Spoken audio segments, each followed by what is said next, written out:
here she goes, man. Brr, brr, brr. As soon as you get it running, fucking wring the nuts off.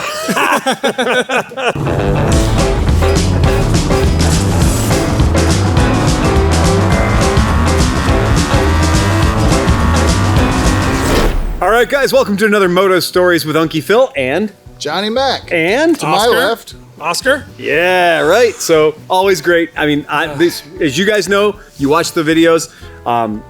One of my happiest trifectas in the world, right here. If you want it fixed, you want it broken, or you want a drink, I know Sleepy's behind the camera. You want to stay up till 5 o'clock in the morning? Yep. Right here. We're your team. If it needs to get done, it's probably going to get done. So we have Shawn sent us an email, which is cool that we're getting these messages from people who are watching Moto Stories. We're going to encourage other people to do it as well.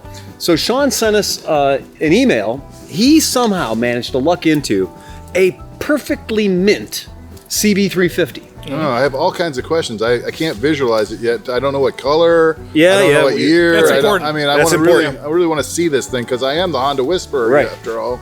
You do kind of want to know more. Yeah. So, but here's the thing about this perfect mint bike. Mm-hmm. And one time I went to look at a bike with my wife, Merritt, and we went up and we looked at this bike that was mint. I'm sure there was more than one time. Yeah, one of the many thousands of times. And Merritt was like, she walked up to the bike and she was like, put a Starlight mint on the seat, and she was like, okay, now it's mint.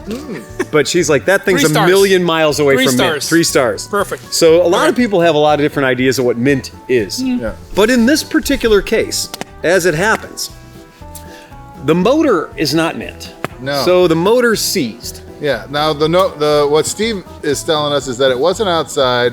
We're calling it garage seats. Yeah, maybe it was an indoor bike or a basement bike, and it just has been sitting too long in one place. Now, if it was outside and we think that there was water had ingressed into the engine or whatnot, if the air boxes were off and the carburetors were exposed and there was any chance of there being water, a good sign of that would be to drain the oil. Yes, absolutely. And in that situation, I'd put a hot plate under it a little bit, warm it up, and drain the oil. See if you have any signs of rust or water in the oil. If your oil looks white or foamy or like a latte, bad sign, you got some water in there. So then the next thing I would do is pull the spark plugs out and get a flashlight or something and try to look in there and just see what it looks like inside. Right. You might not be able to see much, but you can look at maybe see one of your valves or something. Right. See how rusty they are or how crusty. If it doesn't look really bad, then the next thing you're going to do is shoot something in there. What would you shoot in there? So for me, what wouldn't you shoot in there? Would that be like the worst case scenario of over winter bring up project? Yeah. And so it's locked up. Yeah, it's locked up. Yeah. And we've seen that a lot where we'll go up to a bike that's been sitting even in indoor storage. So indoor storage, garages and stuff or basements can get a lot of condensation. Yeah. Moisture. And a lot of that moisture gets into your motor as well. Well, you're talking about a 4-stroke twin, so there's a good chance that one of the valves is open. Yep, absolutely. So that's going to let atmosphere in there. You got it. And with atmosphere is moisture and humidity. Yep. So you're going to take your spark plugs out immediately. I would even recommend pull the peepers out for your valves. Okay. So there's these little covers on the valves, adjusters, and they call them peepers. You just pull the valve covers off, and then have a look in there. See what you're working with. Now, if it's a motor that I know nothing about, I'm not going to get anywhere near that start button. I'm not going to get anywhere near that Kickstarter. What I want to do is I want to let chemicals have their way with it first. Yeah. So one of the things that I like, and I still like to this day, I have 2 approaches to this. One approach is that I will flood a motor with kerosene. So I will use PB Blaster for 2 or 3 days. And I'll shoot PB Blaster into the holes into the peepers, and I'll shoot PB Blaster into the spark plug holes. And I'll have the drain plug out of the bike. Okay, so we can just let that PB Blaster work all the way down through. John's tip about the hot plate is excellent because these fluids tend to flow towards heat. So if you can create a little warmth under that motor, you're going to get better capillary action of these chemicals. Okay? It helps things expand a little bit. Yep. Loosen them up. Absolutely. So give it a few days with PB Blaster. With PB Blaster, what we really don't want to do is if we do free up corrosion in there, we don't want to now use that corrosion as a abrasive sanding material. So we don't. What's one of the hardest materials out there? Iron oxide. And that's what rust is. So what we don't want to do is be encouraged to be like, okay, let's move the pistons. Let's not move the pistons. So my trick would always be use PB Blaster first. Now, if you are lucky and the PB Blaster is doing its thing and you see PB Blaster coming out your drain hole on the bottom, the CB350 uses a slinger style oil filter, okay? So in the bottom of this motorcycle, there's going to be a small cover, that's the nicest way to say it, and clean that out. People are not aware. I've seen people with 60,000 miles on a CB350 that have never cleaned the slinger. And that will cause a lack of oil to get to the top end, and it'll cause a motor to seize up. So get in there, you might have to use a screwdriver or something and clean that whole area out. If you're getting that PB Blaster now coming out the bottom of the motor, that's a damn good sign. It's a really, really good sign to see that some of that chemical that you put in there has worked its way to the bottom of the motor. And seeping past the ring gaps and stuff like that. Yeah. That's a good sign too. Because what happens many times is the cast iron rings will corrode, and when they corrode, they just the rust digs into the cylinder walls, and that just locks itself in there. The next thing I would do is I would flood the motor with kerosene. I would I'd go down and get myself a gallon of kerosene. Don't be shy, put a bucket underneath it, and fill the motor up with kerosene. And once that thing's been sitting for 4 or 5 days with kerosene in it, now is the only time I would say to don't use the Kickstarter. Take the cover off the side of the motor and get to the nut on the end of the crank. Okay? You agree? No, absolutely. Yeah. I start with the flywheel side. Yep. And the nut there, and try to, but sometimes that'll loosen up because it tightens the wrong, you know what I mean? It's a reverse thread. But if you just wiggle it a little bit, it might come loose, Gentle. You might tighten it back up, you know. You don't want a 4-foot breaker bar on there. Yeah. Just get a nice wrench and socket on there, or a box end wrench on there, and just give it a little bump. And you want to just move it ever so slightly. Sometimes you'll get lucky and that thing will just, and it'll just move real nice. It might be tight, and just keep turning it over, keep turning it over, ease it over with the spark plugs out. Yep. No compression, just and it may squirt some kerosene out the spark plugs holes. Don't sweat it. And I guarantee once you do really get it moving good to the point where you can kick it over, you're going to have to put plugs in it. Oh, yeah. It's going to fire once and die. Yep. Take the plugs out and clean them because all the shit you sprayed in there is going to foul your plugs. But Yeah. that's okay. Just keep repeating that process about 10 times. And That's about it, yeah. and then it'll rip. And the real big thing that I see people do is they're in too much of a hurry. They're moving too fast. And the idea is once you get that top end free, and once you kind of get the top end of the motorcycle to the point where the pistons will turn freely, you're not there yet, man. You got to drain all that iron oxide, all that corrosion, all that rust. You got to get it out of your motor. And that's when we want to run. Kerosene's cheap. I like kerosene. Sure. It doesn't hurt anything. You want to run kerosene through that thing until it's coming out clear. Yeah.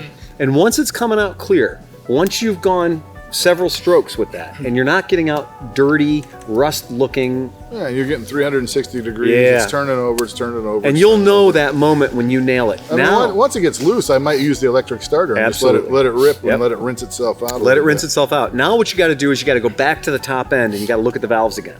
Yeah. Because I'm going to tell you more times than not, those valves have a plating on them. And the valves are in things that are called collets.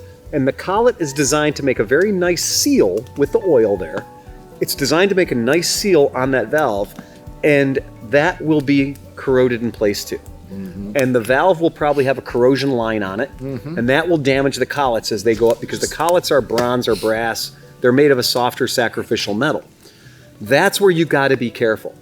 Even though you've swamped it and gotten a lot of contaminants and crusty crap out the bottom of the motor, you haven't done the top of the valve train yet. Yeah. And if we have the spark plugs out, you should be able to see the valves. You got it. Moving. And or if you have the tappet covers up, you can see that they're going down and returning back up. If you get one that goes down but doesn't come back, your rocker will be really loose. Exactly. So you know it's a stuck valve. So if you have enough time, would it be worse or better if you have the time to take the top end so you can get any more view of the pistons and the rings? At CB350, the motor's going to have to come out. That's exactly it. Oh, so what we're trying to do is save them a little bit of hardship. That's true. Because we don't want to take the top end off the motorcycle. We don't want to pull the motor out of the frame at this point. If it's a garage seize, it might not be full of rust. That's it might exactly just be, it just might be that the oil has, And it takes a long time for a motor to even garage these because everything was covered with oil. We've all had them. And it takes a while before it'll actually develop rust or whatnot there. But, you know, it could just be really sticky oil. Yep, it so could most be. likely it's going to be the valves. If you do the method that we're talking about and the motor wasn't hard seized, the reason, you know, we always say there's a reason the bike wasn't being ridden. True. And I have seen motors myself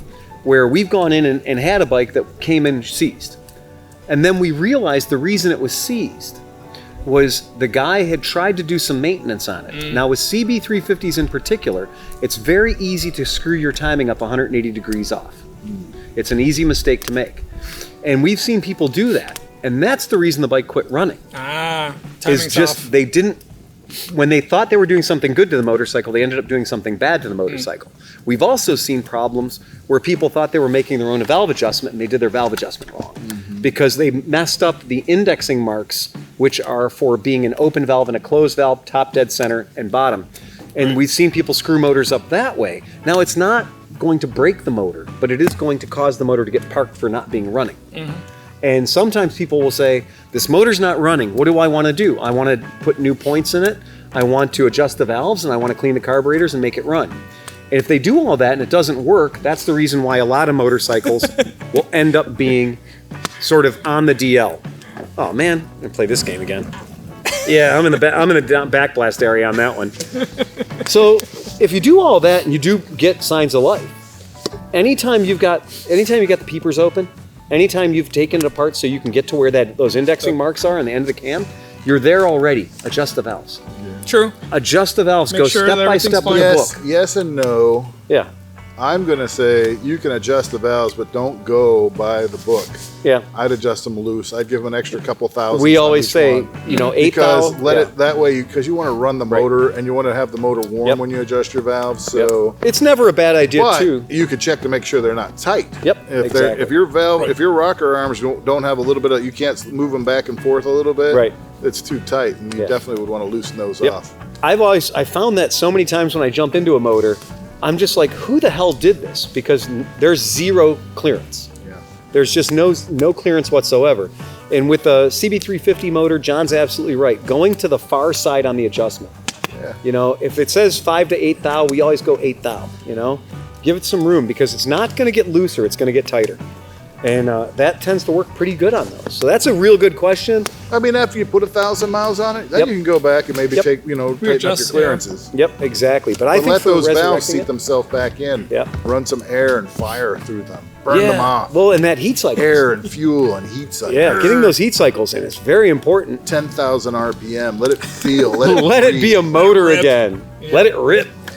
So that's a real good thing. And then John's point, that's an excellent point, is once you got it running, once you got the bike idling, you've gone through all the other things that are going to be wrong with it. Because if it sat long enough for the pistons... I mean, I hope while you were sitting there waiting for your pistons you were building the carb. You took the carbs off. Yep, and you absolutely. Did all that, I hope you went through all that shit while you're at it. I hope you adjusted your timing cam chain. Yeah. I hope you did all those things that you're supposed to do while you had that downtime while the bike was healing. I do really, really recommend, though, when you think you're done, you're not done. When you think, I'm sitting in the garage and I'm waking up my neighbors. Here she goes, man. As soon as you get it running, fucking wring the nuts off. Well, and that brings up an excellent point, too. Go to your local gas station or your boat dock and get some 90 octane, no ethanol, real gasoline. Yeah. If you don't have a place near you, go to a boat dock and get some boat gas. Because you do not want to run an old motor on something that's 10 or 15% ethanol. It's just not good for anything. Everything about it is going to run wrong. People don't realize that with 10% ethanol, your factory timing is wrong. You know? Ooh, ooh, ooh, ooh, ooh. I heard it out there. I thought I heard one. I thought I heard it out there too. Yeah, yeah. We're out in nature. John gets a little weird. Yeah. It's fun. So anybody has any other questions for Moto Stories with Unkie Phil? Let us know.